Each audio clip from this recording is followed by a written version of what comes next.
ಭಾರತ ಸರ್ಕಾರ ಇತ್ತೀಚಿನ ದಿನಗಳಲ್ಲಿ ಈಗ ಎಕ್ಸ್ಪೋರ್ಟ್ಸನ್ನ ಜಾಸ್ತಿ ಮಾಡಬೇಕು ಅನ್ನೋ ಕಾರಣಕ್ಕೋಸ್ಕರ ಈಗ ಈ ರೀತಿಯಾಗಿ ನಮ್ಮಲ್ಲಿ ಇರ್ತಕ್ಕಂಥ ಮೂಲ ಬೆಳೆಗಳೇನಿದೆಯಲ್ಲ, ಸಾಂಪ್ರದಾಯಿಕವಾಗಿರ್ತಕ್ಕಂಥ ಬೆಳೆಗಳಿದೆಯಲ್ಲ, ಆ ಬೆಳೆಗಳಿಗೆ ಪ್ರೋತ್ಸಾಹ ಕೊಡೋದಕ್ಕೆ ಒಂದು ಕಾರ್ಯಕ್ರಮ ರೂಪಿಸಿರ್ಬೇಕಾದಾಗ ಕೇಂದ್ರ ಸರ್ಕಾರ ನ್ಯಾಷನಲ್ ಹಾರ್ಟಿಕಲ್ಚರ್ ಬೋರ್ಡ್ ಇರ್ತದೆ, ರಾಜ್ಯದಲ್ಲೂ ಕೂಡ ಒಂದು ಕೆಪೆಕ್ ಅಂತ ಒಂದು ಸಂಸ್ಥೆ ಇರ್ತದೆ, ಮತ್ತು ಅದೇ ರೀತಿ ಖಾಸಗಿಯವರು ಕೂಡ ಇಲ್ಲಿ ಖಾಸಗಿಯವರು ಮತ್ತು ಸರ್ಕಾರದ ಸಹಭಾಗಿತ್ವದಲ್ಲಿ ಇದನ್ನ ಬೆಳೆಯನ್ನು ಪ್ರೋತ್ಸಾಹ ಮಾಡ್ತಕ್ಕಂಥದ್ದು. ಬೆಳೆ ಬೆಳೆಯೋದಕ್ಕೂ ಜೊತೆಗೆ ಯಾವ ರೀತಿಯ ಕಾಯಿಲೆ ಇರ್ತದೆ, ಯಾವ ರೀತಿಯಾಗಿ ನಿರ್ವಹಣೆ ಮಾಡ್ಬೋದು, ಮತ್ತು ಅಷ್ಟೇ ಪ್ರಮಾಣದಲ್ಲೂ ಕೂಡ ಸಹಾಯ ಮಾಡ್ತಕ್ಕಂಥದ್ದು ಕೂಡ ಇದೆಲ್ಲದೂ ಕೂಡ ರೀಇಂಬರ್ಸ್ಮೆಂಟ್ಗೆ ಅವ್ರಿಗೆ ಅವಕಾಶ ಇರ್ತದೆ, ಮಾಡ್ತಾರೆ. ಅವರ ಅಂಡರ್ಸ್ಟ್ಯಾಂಡಿಂಗ್ ಮೇಲೆ ನಡೀತದೆ. ಒಟ್ಟಲ್ಲಿ ಒಂದು ರೈತರಿಗೆ ಸಹಾಯಕ್ಕೆ ಬರ್ತಾರೆ. ಆ ರೈತರಿಗೆ ಸಹಾಯ ಬರೋದ್ರಿಂದ ಇವತ್ತು ಈ ಬೆಳೆಗಳು ಏನಾಗಿದೆ ಅಂದರೆ, ನಾವು ದಾಳಿಂಬೆ ಭಾಳ ಫೇಮಸ್ ಅಂತ ಹೇಳಿದ್ರೆ ಬದಗಿರಿ ಮೊದಲು. ಅದಾದಮೇಲೆ ಇಲ್ಲಿ ಸಿರಾ ಮತ್ತು ಹಿರಿಯೂರು ಎಲ್ಲ ಕಡೆನೂ ಕೂಡ ರೈತರು ನೋಡಿ ಬೆಳೆಯೋದಕ್ಕೆ ಪ್ರಾರಂಭ ಮಾಡಿದರು, ವಾತಾವರಣಕ್ಕೆ ಅನುಗುಣವಾಗಿ ಬೆಳೆಯೋಕ್ಕೆ ಶುರು ಮಾಡಿದರು. ಈಗ ಅದು ಈ ವೈರಾಣುಗಳೇನು ಬಂದಿದೆ, ಈ ರೋಗಗಳೇನು ಬಂದಿದೆ, ಆ ರೋಗಗಳಿಂದಾಗಿ ಬೆಳೆಗಳೆಲ್ಲ ಹಾಳಾಗ್ತಾ ಇದ್ದಾವೆ.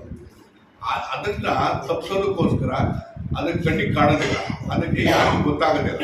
ವೈಜ್ಞಾನಿಕವಾಗಿ ಅದನ್ನು ಯಾವ ರೀತಿಯಾಗಿ ಅದನ್ನು ರೋಗ ತೆಗಿಬೋದು ಅನ್ನೋದು ಕಾರಣಕ್ಕೋಸ್ಕರ ಎರಡೊಂದು ಎಲ್ಲಿಂದ ಪ್ರಾರಂಭ ಅಂತ ಹೇಳಿದ್ರೆ, ನಾವು ರೈತರಿಗೆ ಕೊಡ್ತಕ್ಕಂಥ ಸೊಸಿ ಇದೆಯಲ್ಲ, ಆ ಸೊಸಿಯಿಂದಲೇ ರೋಗರಹಿತವಾಗಿರ್ತಕ್ಕಂಥ ಸೊಸಿಗಳನ್ನ ಕೊಡಬೇಕು. ಆಗ ಮಾತ್ರ ಅದು ಆ ರೀತಿಯಾಗಿ ಆದರೂ ಕೂಡ ಪೆಸ್ಟ್ ಅಟ್ಯಾಕ್ ಆಗ್ಬೋದು. ಅದನ್ನು ಕೂಡ ಅದು ನಿರ್ವಹಣೆ ಮಾಡತಕ್ಕಂಥದ್ದು, ನಿರ್ನಾಮ ಮಾಡ್ತಕ್ಕಂಥದ್ದು ಯಾವ ರೀತಿಯಾಗಿ ಇರ್ತಕ್ಕಂಥದ್ರ ಬಗ್ಗೆ ಅವ್ರದ್ದೇ ಆದಂಥ ಸೈಂಟಿಫಿಕ್ ಆಗಿ ಸ್ಟಡೀಸ್ ಇದೆ. ಇಲಾಖೆಯವರು ಇದ್ದಾರೆ, ಇವರೆಲ್ಲರೂ ಇದ್ದಾರೆ. ಇದನ್ನು 1 ವರ್ಷ ಅಂತ ಹೇಳಿದ್ರೆ ಟ್ರೈನಿಂಗ್ ಅಂದರೆ 1 ವರ್ಷ ಪೂರ್ತಿ ಟ್ರೈನಿಂಗ್ ಅಲ್ಲ. ಈಗ ನೀವು ಇಮಿಡಿಯೇಟಾಗಿ ಇಲ್ಲಿ ನೀವು ಅರ್ಥ ಮಾಡ್ಕೋಬೇಕು ಅಂತ ಹೇಳಿದ್ರೆ, ಇಲ್ಲಿ ರೈತರು ಸಾಕಷ್ಟು ಎಕ್ಸ್ಪರ್ಟ್ಸ್ ಇದ್ದಾರೆ. ಇವತ್ತು ಎಕ್ಸ್ಟೆನ್ಷನ್ ಆಕ್ಟಿವಿಟಿನಲ್ಲಿ ರೈತರು ಯಾರಿಂದಲೂ ಎಳಿಸ್ಕೋಬೇಕಾಗಿಲ್ಲ. ಆದರೆ ಅವ್ರಿಗೆ ಕಣ್ಣಿಗೆ ಕಾಣದೇ ಇರತಕ್ಕಂಥ ಈ ರೋಗಾಣುಗಳಿದೆಯಲ್ಲ, ರೋಗಾಣುಗಳ ಬಗ್ಗೆ ಸ್ವಲ್ಪ ಅವ್ರಿಗೆ ಐಡಿಯಾ ಬೇಕಾಗ್ತದೆ. ಮತ್ತು ಯಾವ ರೀತಿಯಾಗಿ ನಿರ್ವಹಣೆ ಮಾಡಬೇಕು, ಯಾವ ರೀತಿಯಾಗಿ ಅದರ ಪರಿಸ್ಥಿತಿಯಿಂದ ಹೊರ ಬರ್ತಕ್ಕಂಥದ್ದು ಅನ್ನೋದ್ರ ಬಗ್ಗೆ ಮಾಹಿತಿ ಕೊಡಬೇಕಾಗ್ತದೆ. ಒಟ್ಟಲ್ಲಿ ಇದು ಒಂದು ರೈತರಿಗೆ ಈ ಬೆಳೆಗಳನ್ನ ನಶಿಸಿ ಹೋಗ್ತಾ ಇರ್ತಕ್ಕಂಥ ಬೆಳೆಗಳನ್ನ ಅದನ್ನು ಪುನರ್ಜೀವಗೊಳಿಸ್ತಕ್ಕಂಥದ್ದು, ಅದರಿಂದ ರೈತರ ಆದಾಯವನ್ನು ಜಾಸ್ತಿ ಮಾಡೋದಕ್ಕೆ ಸಾಧ್ಯ ಅಂತಕ್ಕಂಥದ್ದು.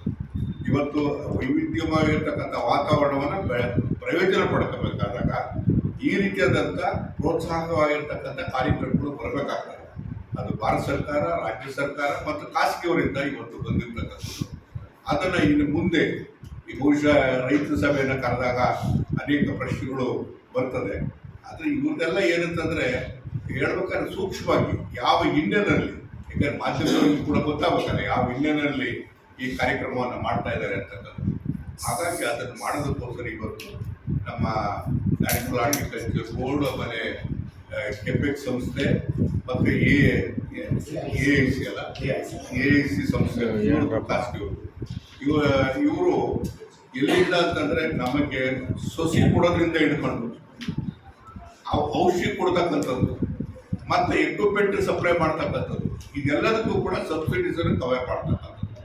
ಸಬ್ಸಿಡೀಸ್ ಅಂದರೆ ಎಷ್ಟು ಅಂತ ಹೇಳಿದ್ರೆ, ಸುಮಾರು ಇನ್ ಟರ್ಮ್ಸ್ ಆಫ್ ಮನಿ 40% ಅದನ್ನು ಸಬ್ಸಿಡಿ ಕವರ್ ಮಾಡ್ತಾರೆ.